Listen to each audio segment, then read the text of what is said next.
হঠাৎ করে কেউ অনেক জোরে চিৎকার করে, চিৎকার করলে এই কণ্ঠনালীতে প্রেসার পড়ে, এখানে কিছু ভেসেল মাইক্রো ভেসেলগুলো আছে, এই ভেসেল রাপচার হয়। রাপচার হলে আমাদের গলা বসে যেতে পারে। 3 সপ্তাহের উপরে যদি গলা বসে যায়, গলাটা ভালো না হয়, তাহলে আমরা এটাকে মনে করি যে কোনো একটা প্যাথোলজি আছে, এবং সাথে সাথেই 3 সপ্তাহ বেশি যদি গলা বসে যায়, সাথে সাথেই আপনারা নাক কান গলা বিশেষজ্ঞর শরণাপন্ন হবেন। গলা ভাঙা বা স্বরভঙ্গ, যেটাকে আমরা বলি চেঞ্জ অফ ভয়েস চেঞ্জ, সেটা হতে পারে একটা সামান্য ইনফেকশনের লক্ষণ, অথবা হতে পারে কোনো একটা বড় রোগের লক্ষণ। আমরা জানি যে আমাদের যে কণ্ঠ বা স্বর সেটা তৈরি হয় আমাদের যে কণ্ঠনালী আছে, এই ল্যারিংসের মধ্যে, শ্বাসনালীর মধ্যে কণ্ঠনালী আছে। এই কণ্ঠনালীর মধ্যে ভোকাল কর্ড নামে 2টা কর্ড থাকে। এই ভোকাল কর্ড, আমরা যখন কথা বলি তখন এই ভোকাল কর্ড মুভমেন্ট করে, এবং এই মুভমেন্টের ফলে একটা কম্পন তৈরি হয় বা ভাইব্রেশন তৈরি হয়। এই ভাইব্রেশন থেকে আমাদের এই কণ্ঠটা, শব্দটা তৈরি হয়, এবং পরবর্তীতে মুখ এবং নাকের মাধ্যমে এটা ডেলিভারি হয়। তো এই যে কণ্ঠনালী আছে, এই কণ্ঠনালী কোনো সমস্যা হলে সাধারণত আমাদের এই গলা বসে যায়, অথবা গলাটা দিয়ে শব্দটা যে বের হয় সেটা অল্টার হয়, ভয়েস চেঞ্জ হয়ে যায়। তো এইটা গলা বসার অনেকগুলো কারণ আছে। এর মধ্যে একটা কারণ যে এই কণ্ঠনালীতে যদি কোনো কারণে আপনার ইনজুরি হয়, ইনফেকশন হয়, সেসব কারণে। যেমন একটা কারণ হচ্ছে যদি হঠাৎ করে কেউ অনেক জোরে চিৎকার করে, চিৎকার করলে এই কণ্ঠনালীতে প্রেসার পড়ে, এখানে কিছু ভেসেল মাইক্রো ভেসেলগুলো আছে, এই ভেসেল রাপচার হয়। রাপচার হলে আমাদের গলা বসে যেতে পারে। এছাড়া যারা ভয়েস অ্যাবিউজ করে, যারা আসলে ভয়েসের মাধ্যমে কথা বেশি বলতে হয়, যেমন টিচার আছে, মাদ্রাসার শিক্ষক আছে, স্টুডেন্ট আছে, যারা কিন্তু কন্টিনিউয়াস জোরে জোরে কথা বলতে হয়।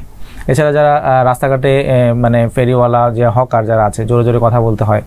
এছাড়া যারা অ্যাক্টর আছে, অ্যাক্টর অ্যাক্ট্রেস, বিশেষ করে টিচার যারা আছে, এদের কন্টিনিউয়াস তারা কিন্তু এই গলার উপরেই তার পেশাটা জড়িত, যার ফলে এদের কিন্তু গলা বসে যাওয়ার সম্ভাবনাটাই বেশি থাকে।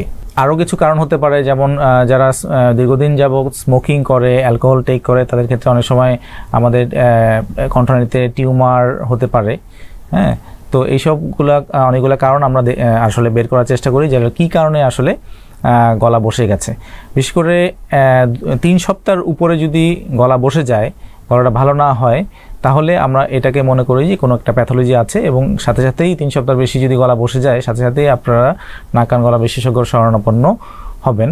আমরা তখন একটা যন্ত্রের মাধ্যমে, যেটা ইনডিরেক্ট ল্যারিঙ্গোস্কোপ বলে, এটার মাধ্যমে একটা আয়না দিয়ে দেখার চেষ্টা করি চেম্বারে বসেই, যে কণ্ঠনালীতে কোনো সমস্যা আছে কিনা।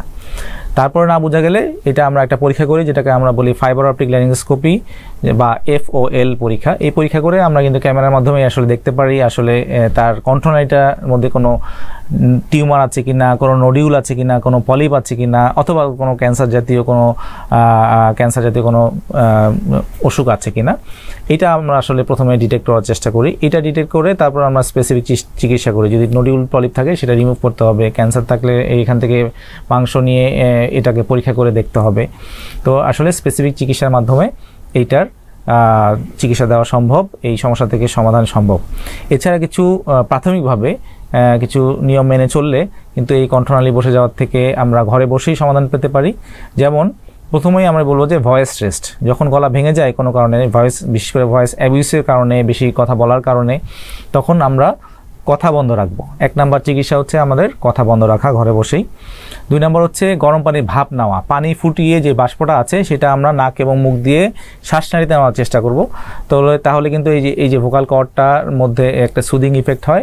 এক্ষেত্রে কিন্তু অনেক ক্ষেত্রেই দেখা যায় যে রোগীরা কিন্তু এই গলা বসে যাওয়ার থেকে সমাধান পেতে পারে। এছাড়া আমরা কিছু অ্যান্টি আলসারেন্ট, কিছু অ্যান্টিহিস্টামিন অ্যাড করে দিই। অনেক সময় যদি আমরা মনে করি যে গলার ইনফেকশনের কারণে হয়েছে, সেক্ষেত্রে কিন্তু আমরা অ্যান্টিবায়োটিক অ্যাড করে দিই।